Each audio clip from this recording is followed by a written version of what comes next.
Então vamos começar? Sejam todos muito bem-vindos ao meu canal. Meu nome é Karen Davis e esta é a série Casos Clínicos em Live. Eu criei essa série porque existem alguns temas relacionados aos profissionais de saúde que exigem um pouco mais de aprofundar um pouco mais nos temas, exige um pouco mais de tempo. Então, este é um canal ideal para nós podermos trocar essas informações e também eu conto com a participação de vocês, ficar algo mais dinâmico. Eu criei esse tema casos clínicos, já expliquei nos outros encontros, mas talvez tenha alguém hoje aqui pela primeira vez, porque os profissionais da assistência geralmente não participam das reuniões clínicas. Então, eu criei essa oportunidade de todos nós participarmos, porque aqui vocês não são apenas convidados, né? Vocês são os participantes de honra. Então, sejam todos muito bem-vindos, participem, deixem suas mensagens, suas perguntas. Será um imenso prazer poder respondê-los.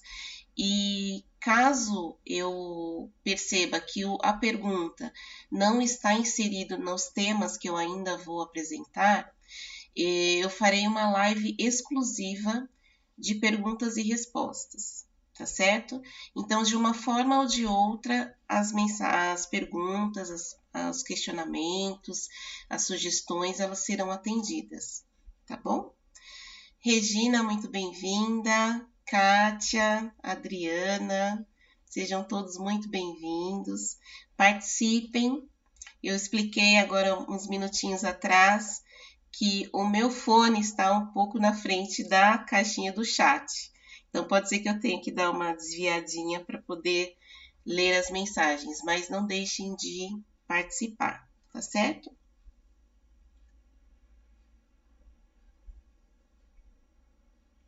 Bom, o tema de hoje é reconhecimento humano.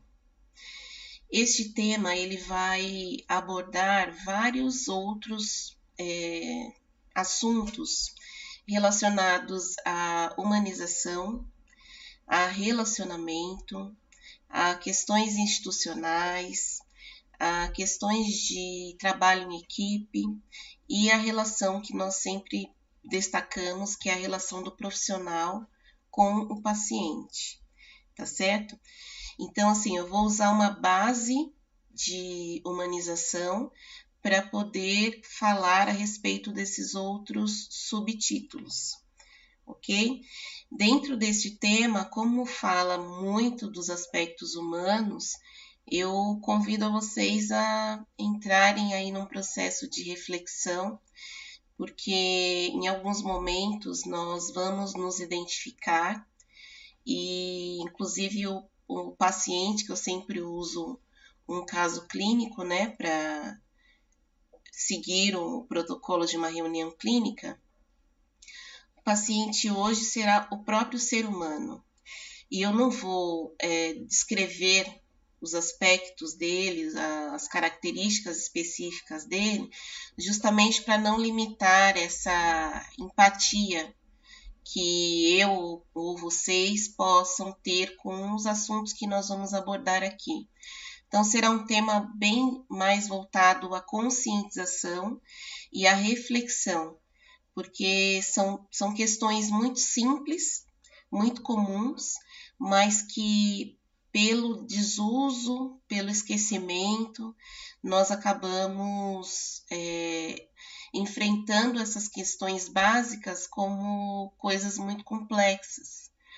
E aí eu vou fazer uma espécie de um resgate mesmo de algumas questões para que a gente possa concluir esse encontro de hoje com uma reflexão, uma transformação, algo a pensarmos daquilo que nós podemos melhorar como seres humanos, como profissionais, como cidadãos. Então, assim, É um assunto bem abrangente, eu vou precisar resumir, não dá para entrar como eu gostaria, né, em cada tópico, mas eu vou tentar falar um pouquinho de cada área onde a humanização funciona, que na verdade ela funciona em todas as situações, mas eu vou trazer dentro das situações que são comuns para nós profissionais da saúde, tá certo?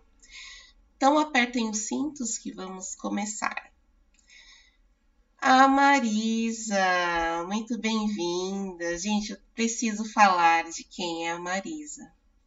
Marisa é uma paciente minha.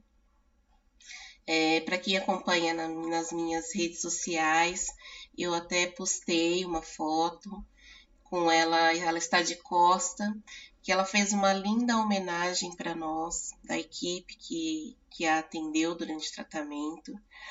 Ela fez uma linda homenagem para nós.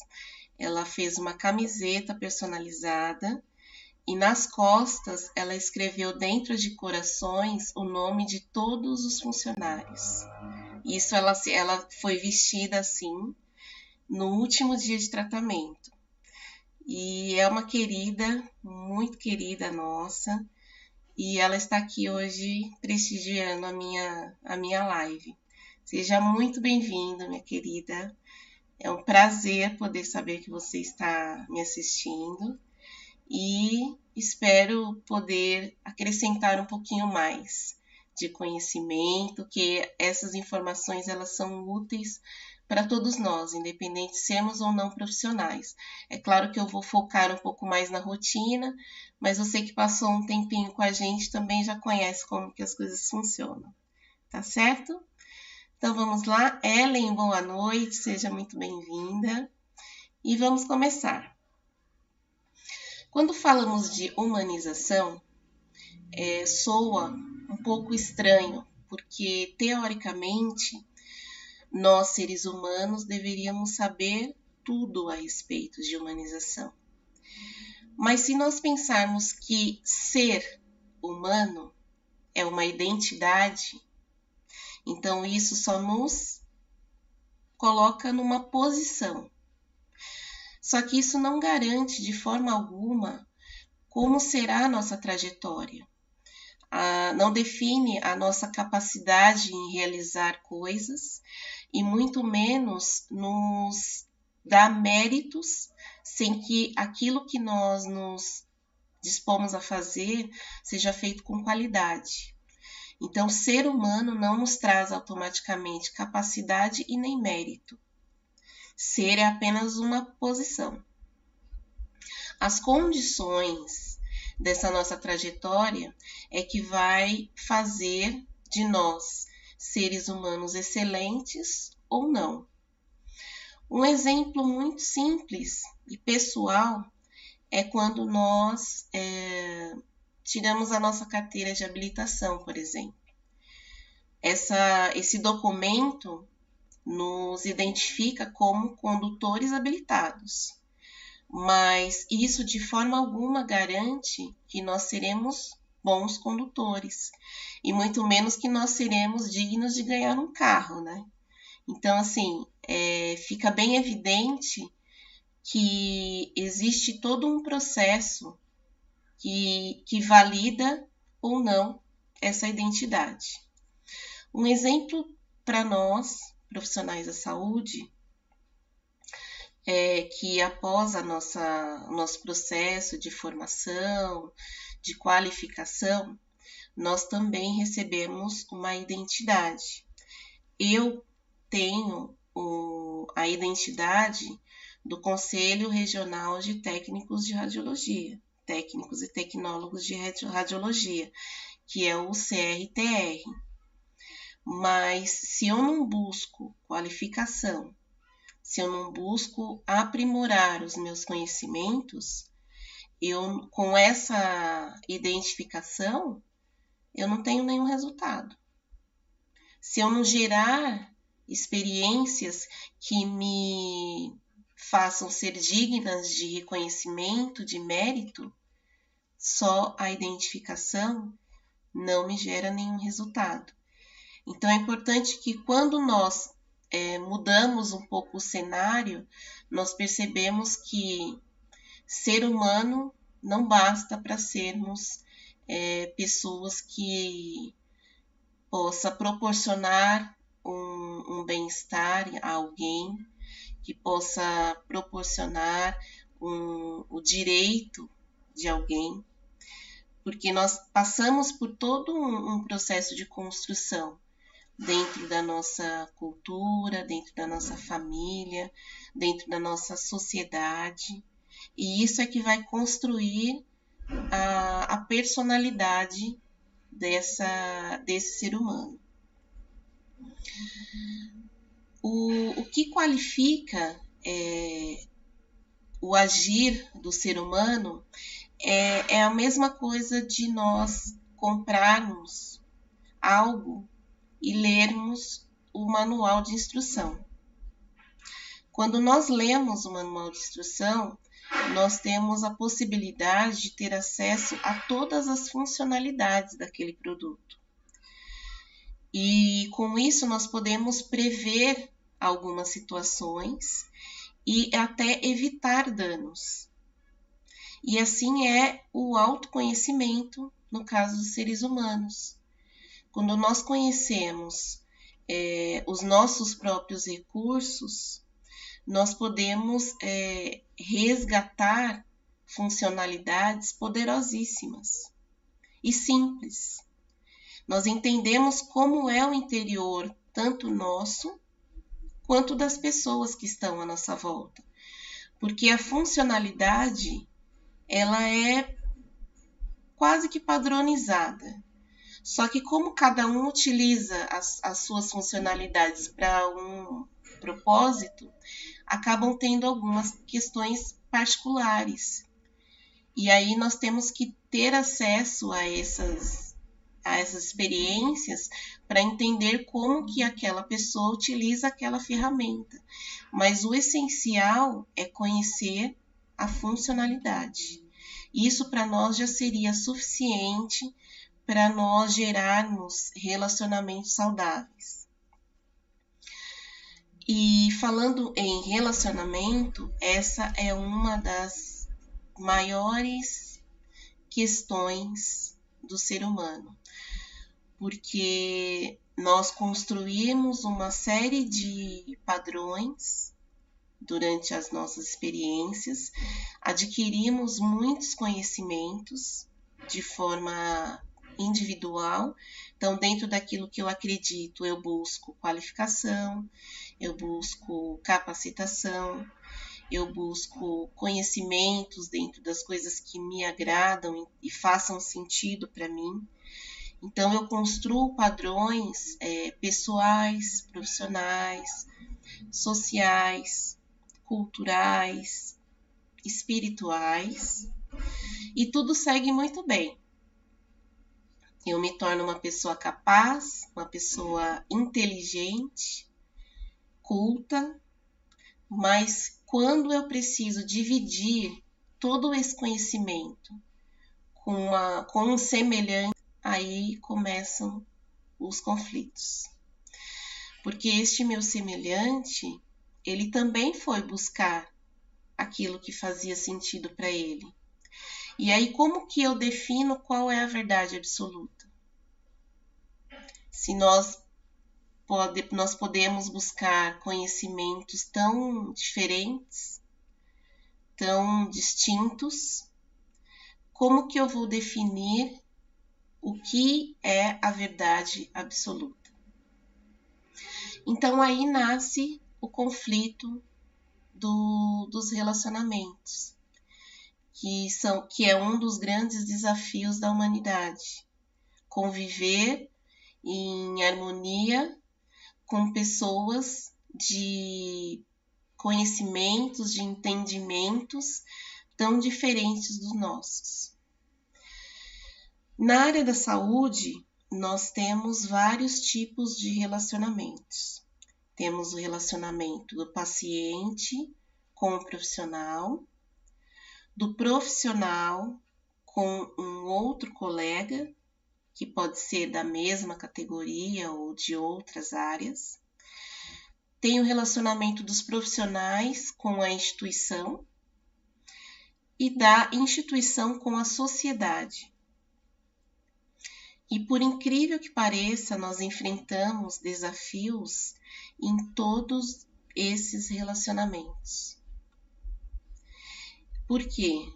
Porque mesmo sem uma linguagem que se adapte a todas essas diferenças, nós desejamos o reconhecimento da outra pessoa.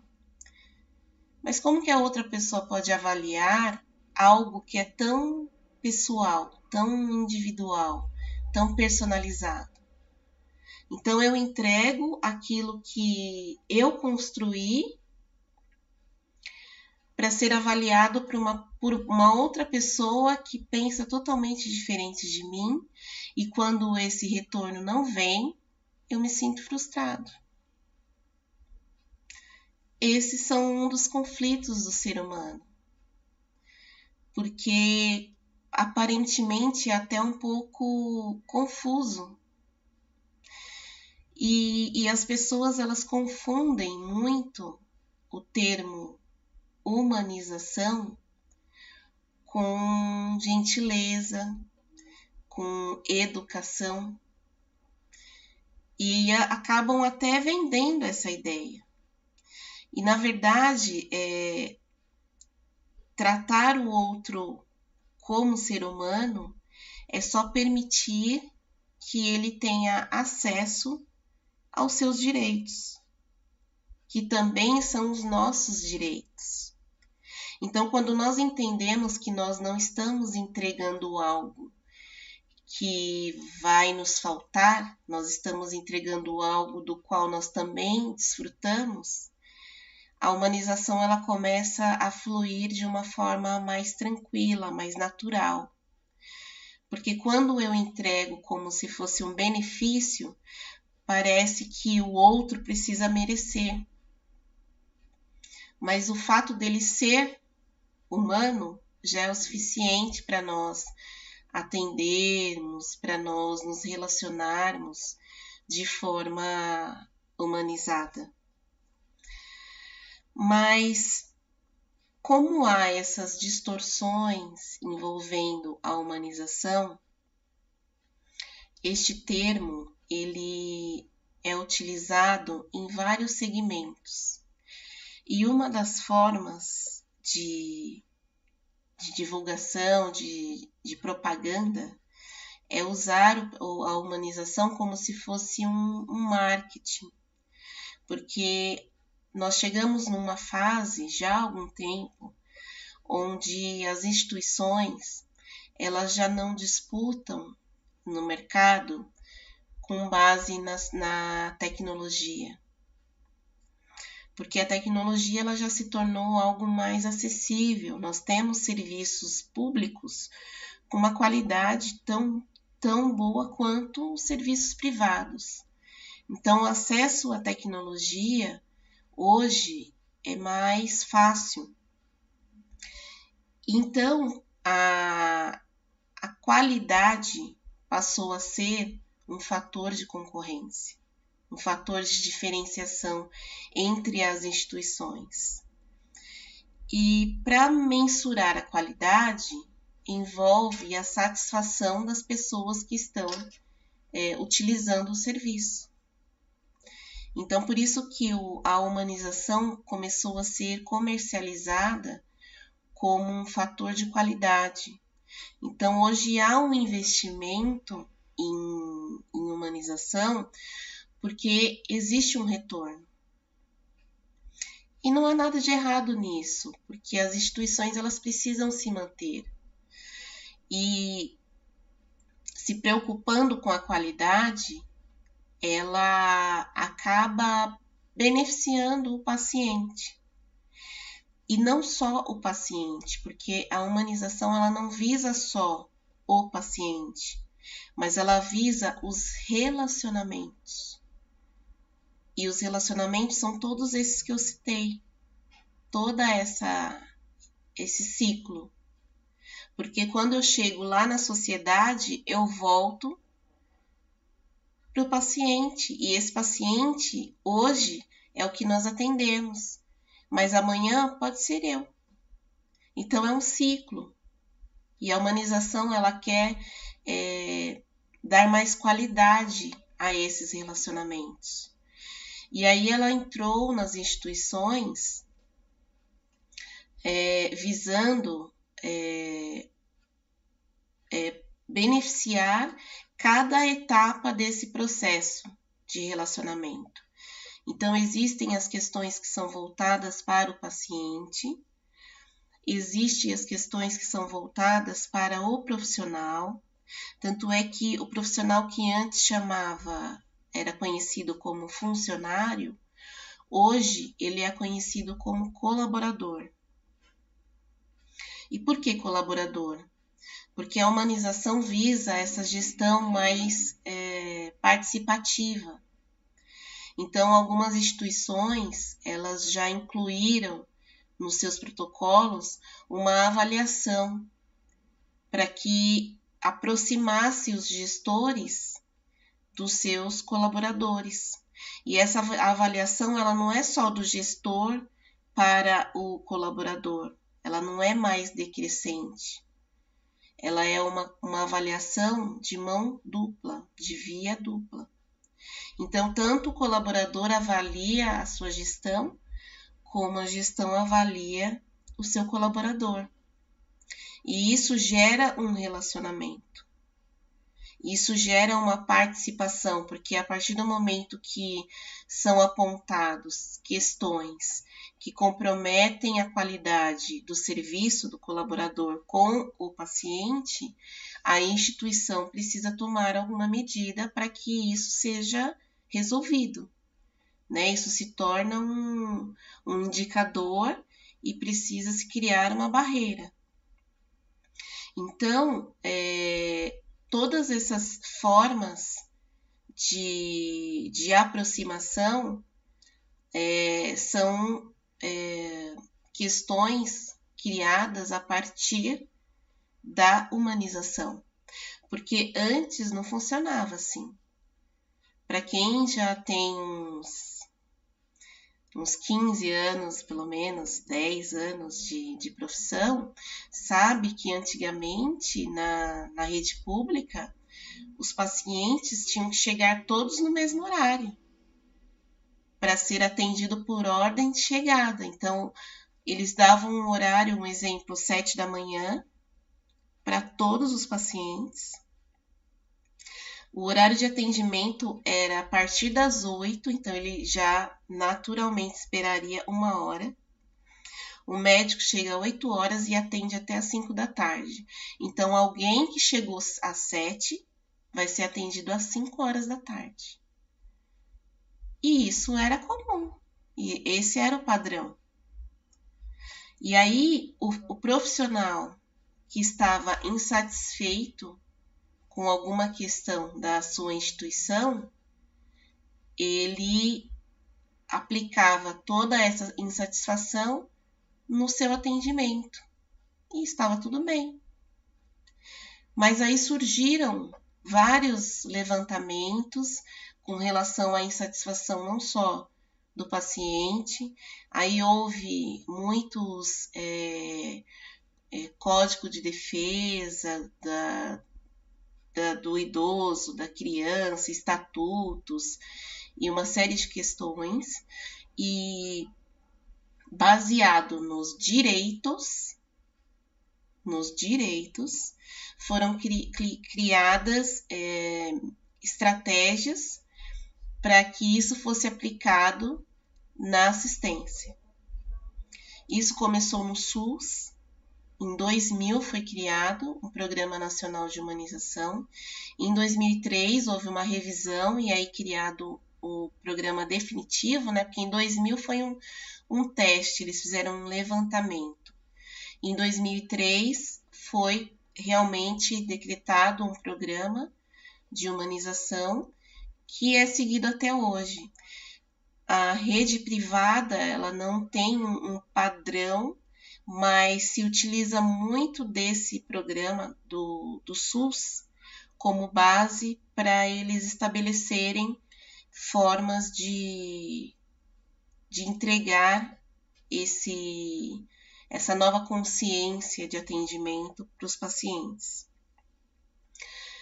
Mas nós sabemos que ainda assim existem falhas e existem conflitos, porque quando se leva a humanização para um lado de marketing, acaba perdendo um pouco do fundamento. Mas quando o profissional tem a conscientização, não só da humanização como ferramenta de trabalho, mas como humanização, como autoconhecimento, fica muito mais fácil, porque ele vai entregar algo que para ele faz sentido. Ele já não está cumprindo um protocolo. Mas os desafios, eles continuam. Nós sabemos que o que gera o reconhecimento são os resultados. E por se tratar de questões muito simples, a humanização ela funciona através de detalhes. Alguns momentos esses detalhes eles não são mensurados para que o profissional seja reconhecido.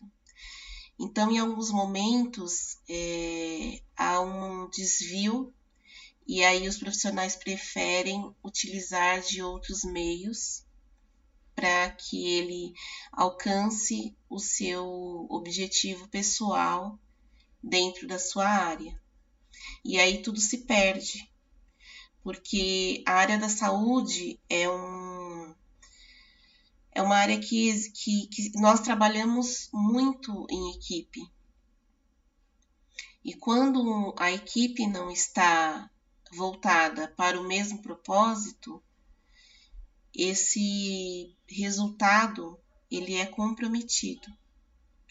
E nós sabemos que a consequência disso é muito séria, porque nós temos pacientes insatisfeitos, profissionais insatisfeitos, instituições que têm uma rotatividade de profissionais constante, ou seja, eles não conseguem incorporar a sua filosofia, a sua missão, os seus valores, porque cada hora tem um profissional diferente e isso deixa de tornar o processo algo enraizado, algo que faça parte de uma construção.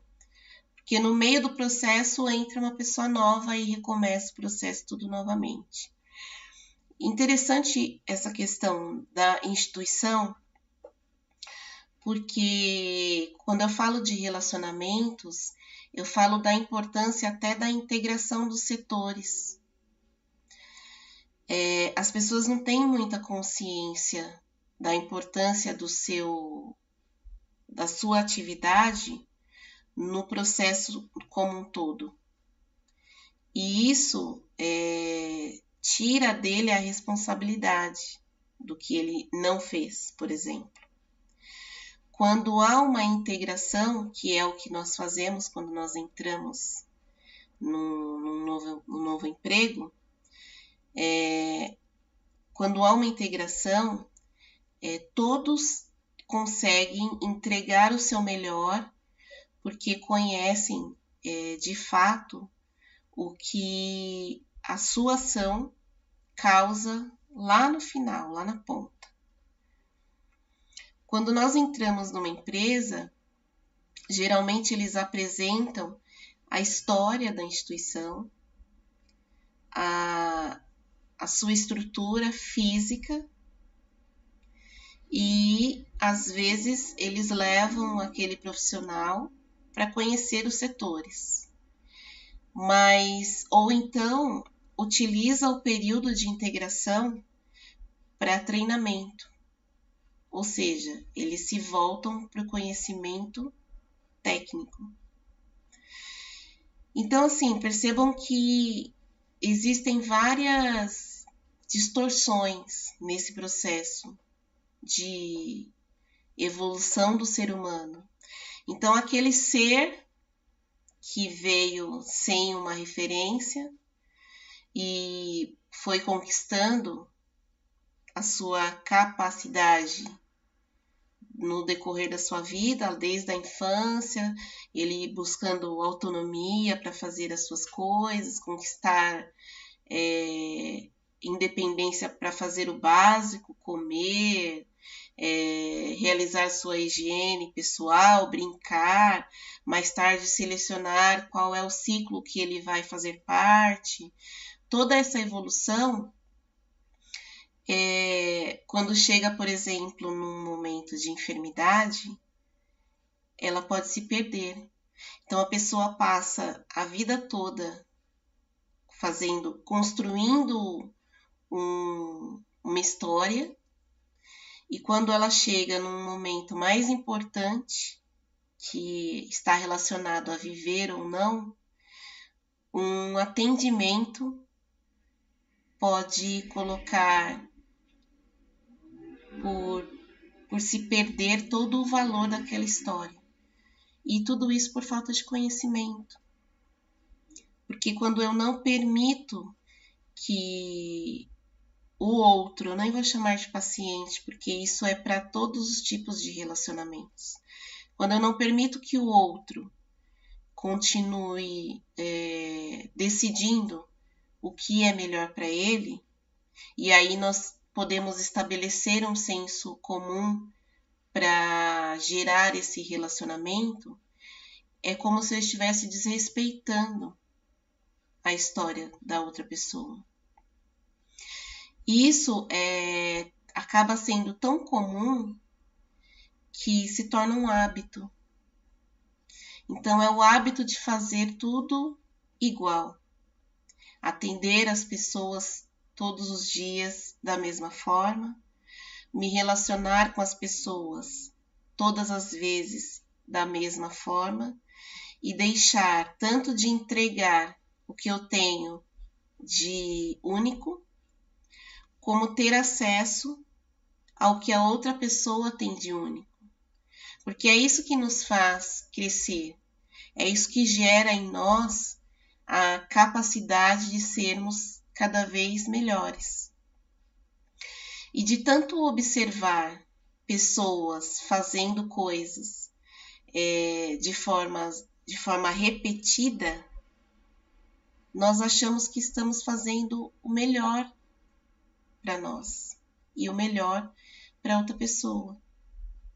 E isso gera uma insatisfação, um sofrimento.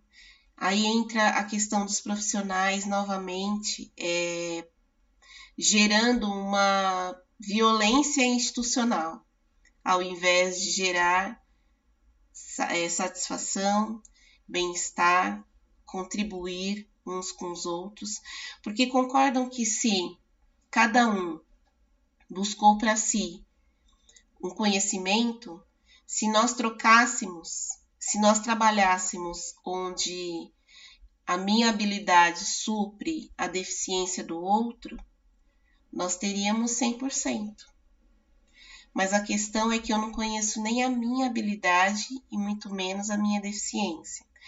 Quando eu conheço a minha deficiência, eu tento mascarar com alguma outra habilidade.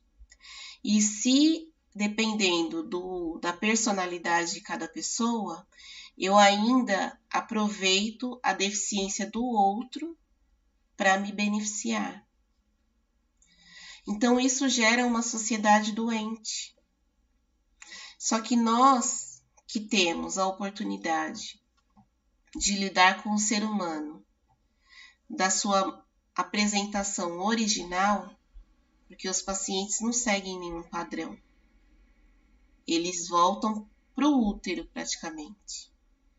Eles se apresentam na sua essência. Eles não estão mais fazendo nenhuma questão de cumprir protocolos. Eles são o que são. E nós, profissionais da saúde, temos o privilégio de conhecer pessoas originais.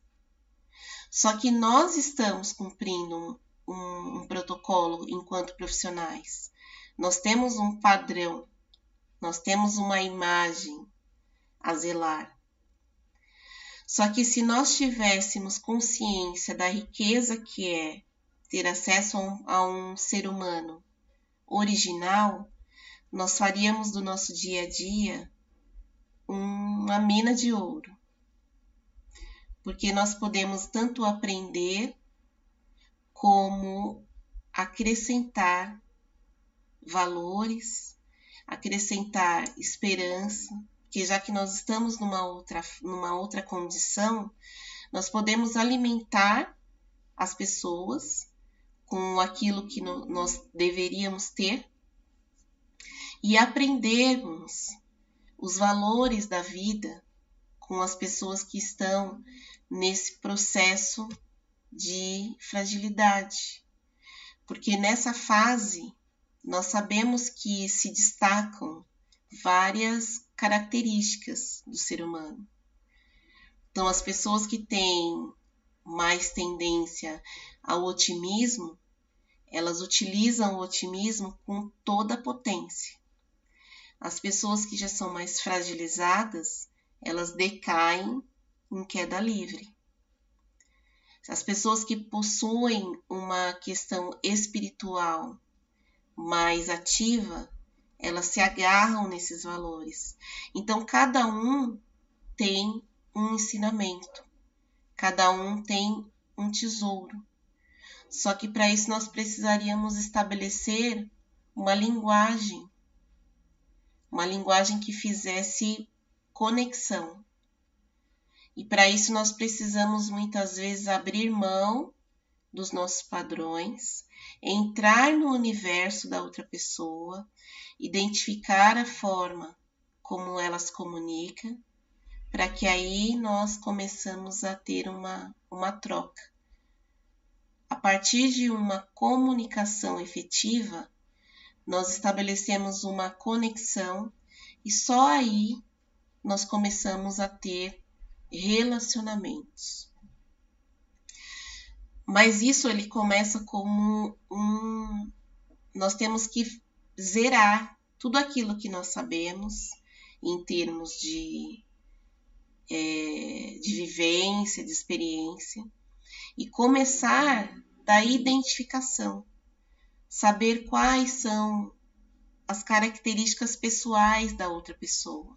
É como um relacionamento novo, um relacionamento afetivo, que você quer saber quais são as vontades, quais são as prioridades, quais são os medos, no que a pessoa acredita, no que ela ainda sonha, o que ela deseja ainda fazer. Mas isso, para nós que trabalhamos, tem que ser muito rápido. São perguntas diretas, objetivas, são leituras do posicionamento do paciente, de como ele utiliza as ferramentas de comunicação, porque muitos pacientes não falam, eles passam o mínimo de informação, e essa é a forma deles comunicar. Só que a postura dele já informa muito do que ele é.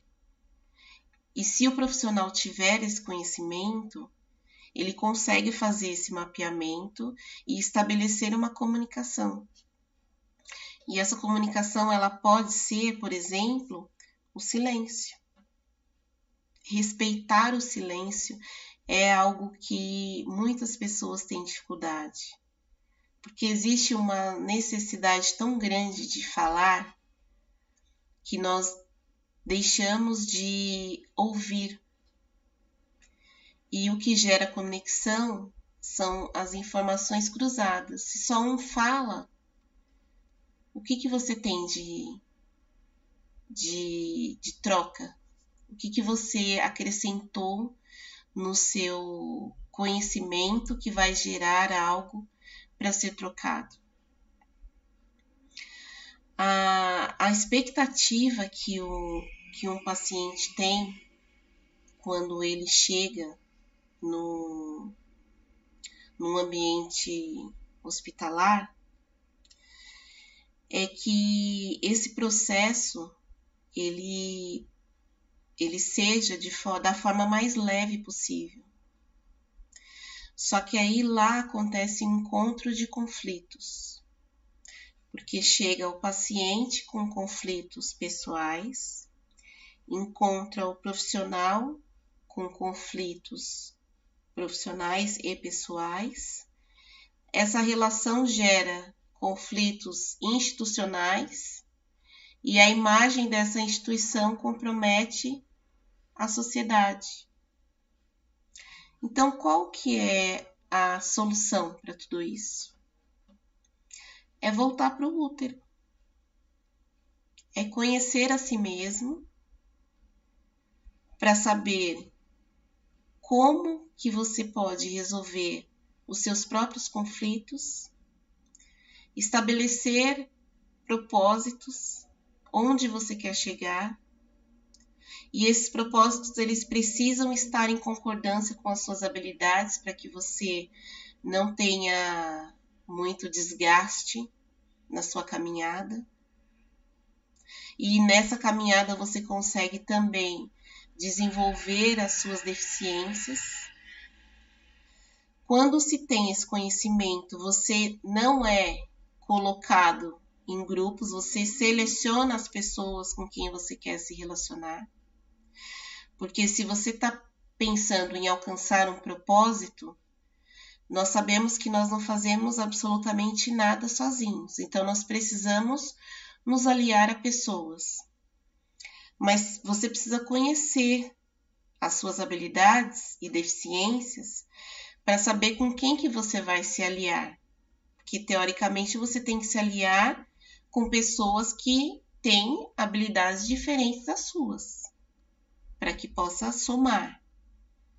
E isso vai fazer você chegar muito mais rápido aonde você deseja.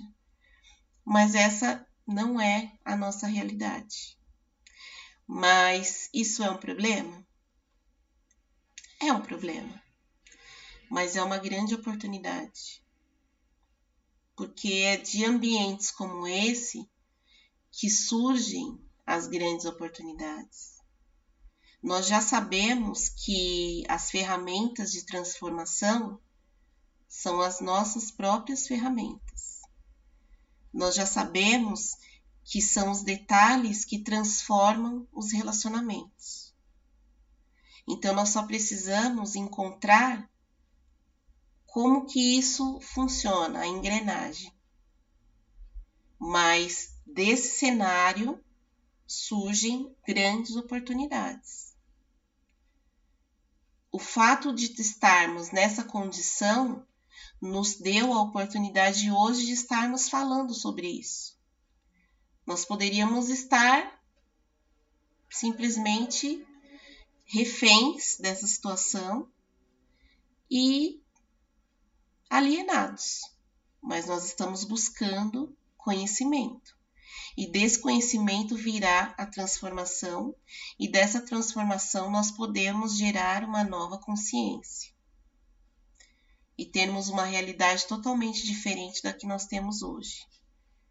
Nós, profissionais da saúde, somos um número tão grande que chega a ser simples para nós transformarmos uma consciência. E nós estamos diante de pessoas que vão levar essa nova consciência para a sociedade. Então, esse ciclo, ele pode ser refeito. Ele pode ser utilizado de uma forma que beneficie a todos. Mas isso começa em uma decisão. E a decisão é algo pessoal. Cada um sabe o preço que paga pela vida que leva e hoje sabe o quanto pode se beneficiar de ter nascido um ser humano. Então, eu convido a vocês a refletirem a respeito dessas questões e tomarem uma decisão. Essa decisão, ela começa em você mas ela beneficia a todos, inclusive as próximas gerações. Então, decidam. Eu já fiz a minha decisão e é por isso que eu estou compartilhando esse conhecimento com vocês. E isso vai em formato de semente. E eu creio que isso vai gerar grandiosos frutos em cada um de vocês. Tá certo? Perguntas? Alguém tem perguntas? Paulo, obrigada pela presença. Vicky, sejam todos muito bem-vindos. Muito obrigada por prestigiarem esse tempo que nós estivemos aqui. Para quem ainda não conhece meu trabalho, eu convido a vocês para conhecerem as minhas redes sociais, o Facebook. Lá tem um pouco mais do meu trabalho. E esses encontros estão ocorrendo todos os dias às 21 horas. E eu espero vocês no nosso próximo encontro amanhã. Tá certo? Uma ótima noite a vocês, um beijo no coração e fiquem com Deus.